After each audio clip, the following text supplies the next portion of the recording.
Bonsoir, je suis de retour. Merci Seigneur. Nous continuons notre série. Le thème de ce soir est les enfants de Dieu. Juste avant, recherchons la présence du Saint-Esprit. Prions. Seigneur, voici tes enfants qui se trouvent devant toi. Nous implorons ta présence afin que tu nous conduises dans toute la vérité. Merci de sceller cette dernière dans nos cœurs, dans nos cerveaux, et aide-nous à être sensibles seulement à ta voix. Merci de nous conduire, cet esprit, car nous t'avons demandé cette faveur au nom de Jésus et pour ta gloire éternelle. Amen. Notre thème est les enfants de Dieu. Le peuple d'Israël devait remplir une mission. Je profite pour t'apporter une précision. À l'origine, il existait beaucoup de personnes qui avaient la crainte de Dieu, notamment le roi Abimelech. Quand Abraham avait dit à ce dernier que son épouse était sa sœur et qu'il la fit enlever, Dieu, dans un songe, parla à Abimelech et ce dernier répondit avec aisance en lui rappelant les faits et en disant qu'il avait agi avec des mains pures. Mais pourquoi parle-t-on en majorité que des Hébreux dans la Bible? C'est une question que tu te poses. Alors je t'explique. Pourquoi? C'est simple. Le sauveur du monde devait naître. Alors Dieu a choisi un homme, Abraham, qui s'appelait au départ Abraham. Plus tard, il changera son nom en Abraham. Et en choisissant Abraham, il a donné à ce dernier ainsi qu'à ses descendants une norme, manière de vivre et d'agir. Rappelle-toi, peut-être que toi, tu ne reçois pas les éditions spéciales. Ok. Mais dans les éditions spéciales, il y a une référence où Dieu dit, vous ne ferez pas. Alors, d'accord. On va ouvrir une parenthèse juste pour toi. Tu vois ça? Il faut que tu comprennes comment Dieu fonctionne. Alors, tu as toujours ton cahier. On va lire quelque chose dans le livre de Lévitique chapitre 18. C'est important que tu comprennes cela. Fondamental même. Lévitique chapitre 18. Nous lirons les versets 1 jusqu'au verset 5. Important, très important. C'est bon? On y va. L'Éternel parla à Moïse et dit, parle aux enfants d'Israël et tu leur diras, je suis l'Éternel, votre Dieu. Vous ne ferez point ce qui se fait dans le pays d'Égypte où vous avez habité, et vous ne ferez point ce qui se fait dans le pays de Canaan où je vous mène. Vous ne suivrez point leurs usages. Verset 4. Vous pratiquerez mes ordonnances et vous observerez mes lois. Vous les suivrez. Je suis l'Éternel, votre Dieu. D'accord? Les pratiques des Égyptiens ainsi que celles des habitants de Canaan étaient opposées à celles de Dieu. Tu as compris ça? Donc en fait, Dieu a choisi ce peuple afin qu'il soit une vitrine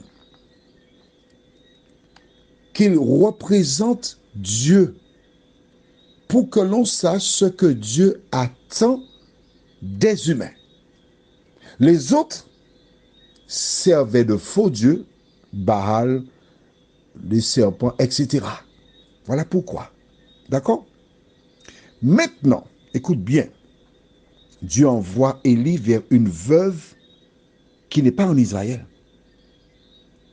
D'accord?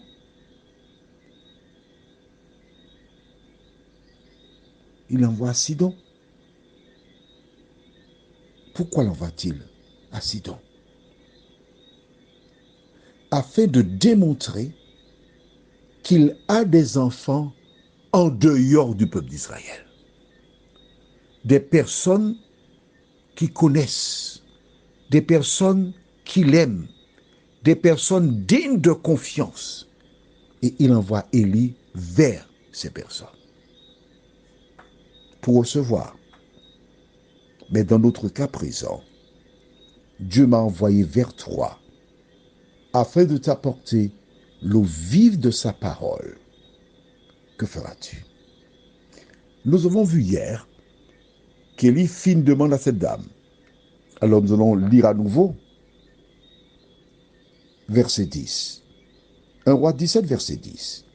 Il se leva et il alla s'arrêta. Comme il arrivait à l'entrée de la ville, voici, il y avait là une femme veuve qui ramassait du bois. Il l'appela et dit, « Va me chercher, je te prie, un peu d'eau dans un vase afin que je boive. » C'est ce que nous avons vu hier. Élie n'est pas mêlé.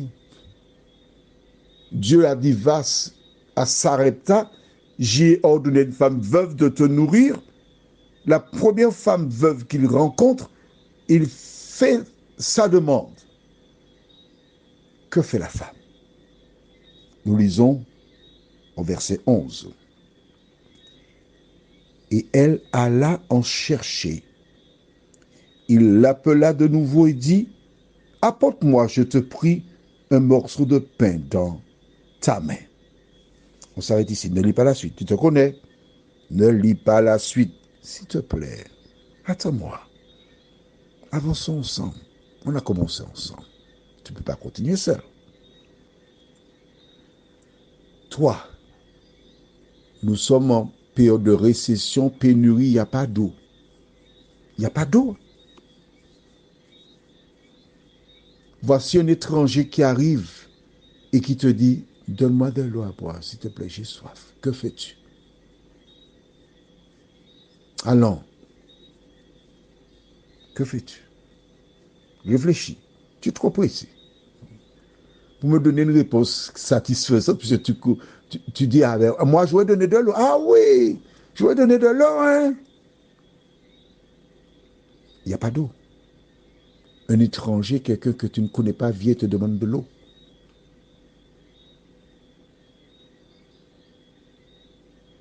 Que fait la femme? Verset 11. Et elle alla en chercher. Je t'arrête tout de suite. Rappelle-toi. Lisons le verset 9. 8 et 9, en partie.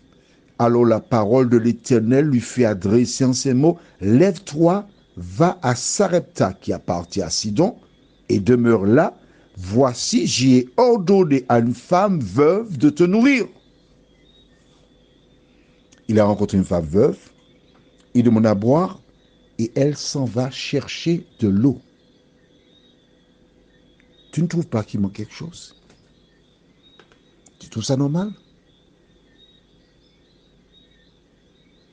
Je te donne ma perception, d'accord? Normalement, si Dieu a ordonné à la femme de nourrir Élie, quand il fait la demande, elle devrait lui dire, « Ah, Dieu m'a montré en songe hier soir que tu serais venu et que je devais m'occuper de toi. Merci Seigneur, je vois la réalisation de mon rêve. »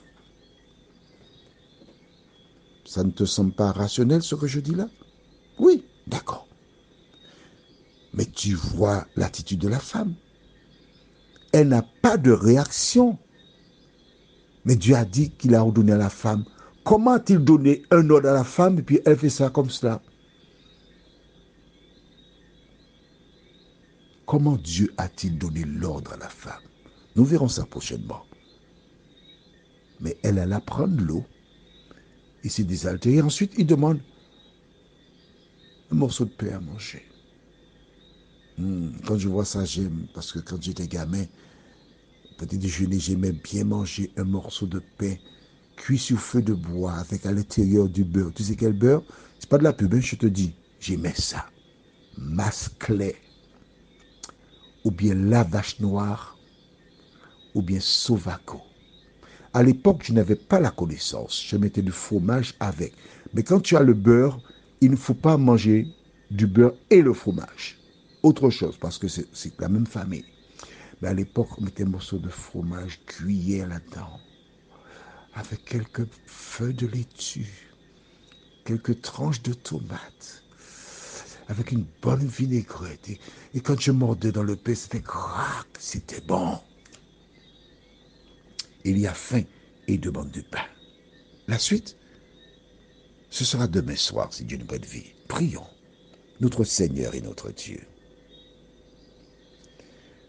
Je lis la parole et je ne comprends pas comment tu as dit à Élie, j'ai ordonné à une femme veuve, et cette femme veuve